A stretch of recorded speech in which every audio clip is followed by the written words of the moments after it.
Hey, how's it going, people? Panda here, and I decided I'm too excited. I'm getting too ahead of myself already. I'm gonna try moving over the fun review kind of thing. The Fantastic Ugly Needs Improvement format that I did yesterday for the Titanfall 2 video for a wrestling thing. I'm trying to find some good format that I could give like a quick kind of thought and review or whatever on WWE or kind of whatever else is happening content. So after yesterday I was like, oh, I guess try this because it almost works out with what I was initially going with. I might still mess around with it, but either way, Raw, Houston, Texas, that crowd, I liked them and then I hated them. I think I liked them at the end. April 29th, Houston, Texas. The best thing, the most fantastic thing of this Raw. And this was a Raw where almost anything really could have fit this, but with a really good swerve tossed in towards the end, it is absolutely the main event.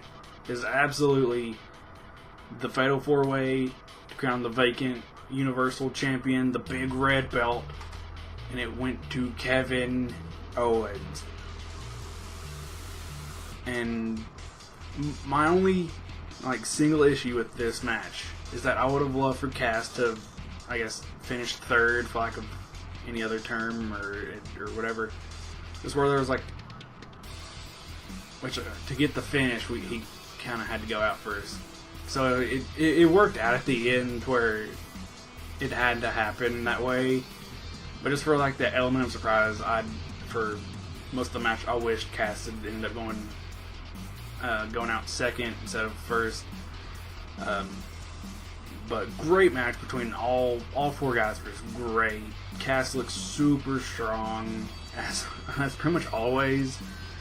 After that, it was a good maybe 5 to 10 minutes maybe between Cass's elimination and when things really got going. Triple H came out, pedigreed Roman on the outside, just out of the crowd, nowhere. Pedigreed Roman on the outside on the matting, rolled him inside. Rollins pinned him. Triple H went to the other side of the ring, he did roll in Owens, act like he was going to give him the pedigree to give Rollins the championship because it's the authority's guy. Turns around, pedigrees Rollins, tells Owens to cover him. 1, 2, 3, they hug. He runs back through the crowd with Steph in shock and Mick kind of there. Cole said something where he said Mick was irate or something, but Mick was just kind of. It didn't matter.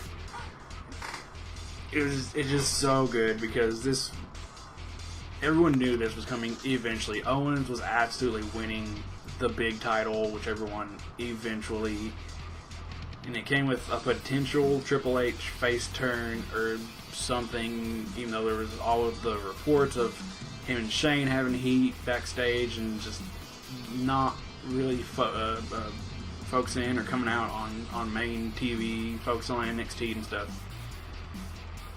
And it was just great. It was just great. The overall episode was great, which makes finding an ugly spot in the show kind of difficult. And there's one match that probably most people would say was the kind of the big down part of the show. But I want to actually put it in the need work section. For me, the ugliest part or the worst part was Stephanie and Paul Heyman's kind of not really promo battle or interaction, just their spot, because it was working out really well. Where Paul was kind of the sniveling arms, we're sorry and stuff, but kind of being sarcastic towards Steph, and it was working really well. Then he got out the stack of 500 single dollar bills and was counting off the fine.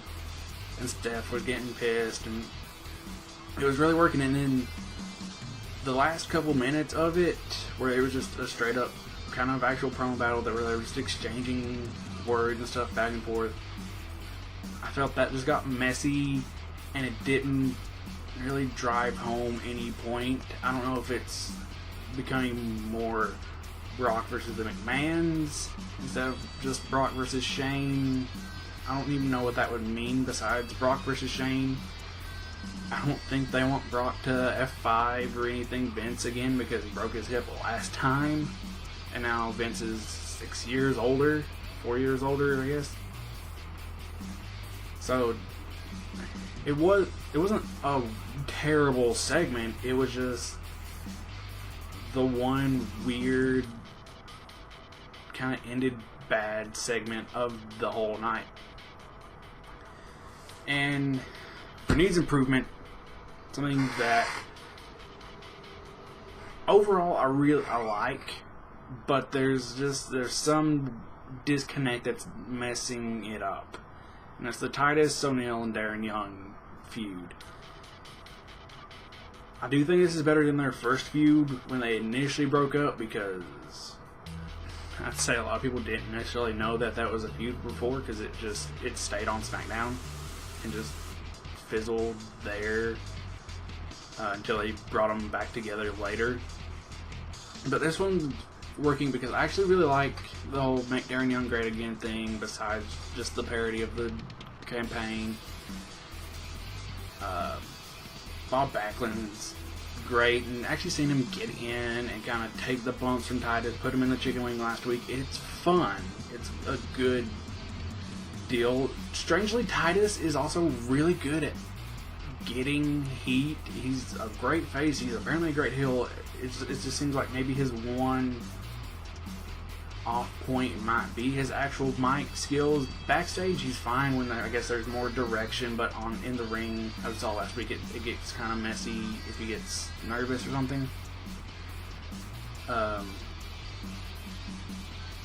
think he might also somewhat suffer from the same issue I think with Roman. Not that Roman is as bad off as Titus, but they share a common flaw, in my opinion, in which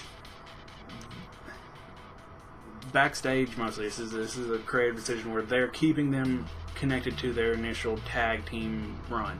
Titus still comes out to the $1 Million Moves song or whatever.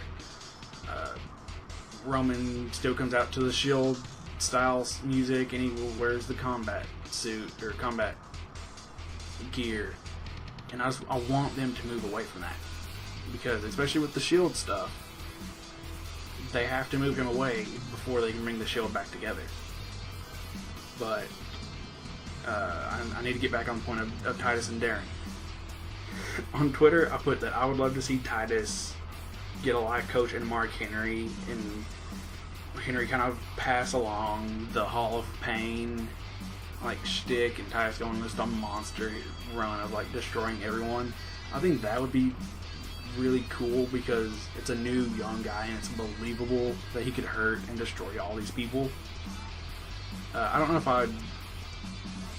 I'd probably mix them together, actually, because that adds a cool dynamic to this, because now you get Mark and Bob kind of facing off and maybe hitting a stick against each other, and both of them just sharing all kinds of knowledge with Titus and Darren, who I think both have a lot of potential to do good things. Titus should be a good contender for the main title. Darren probably gets stuck in the mid card, which, not that being a mid card guy is bad, it's just unless some unusual Daniel Bryan-esque thing happens with him, that's where he's going to be. But yeah, that feud is almost there. It's almost working on all cylinders. There's just a couple things missing, or a couple things off, but I don't think it's that far off that one good meeting or some input from somebody couldn't turn into one of the better things. Also, just thought of this. Going back to the ugly part, the bad part, where was Rusev? They didn't even mention that, oh, he's out because his hurt ribs, because of the attack from Roman or anything. He wasn't there and he wasn't mentioned. What's up? I guess that's it for this video because I want to keep this part of the series pretty short and do maybe a longer video later in the week or something. If you enjoyed, let me know with the generic YouTube things, likes, comments, subscribes down below, and I'll see you guys later.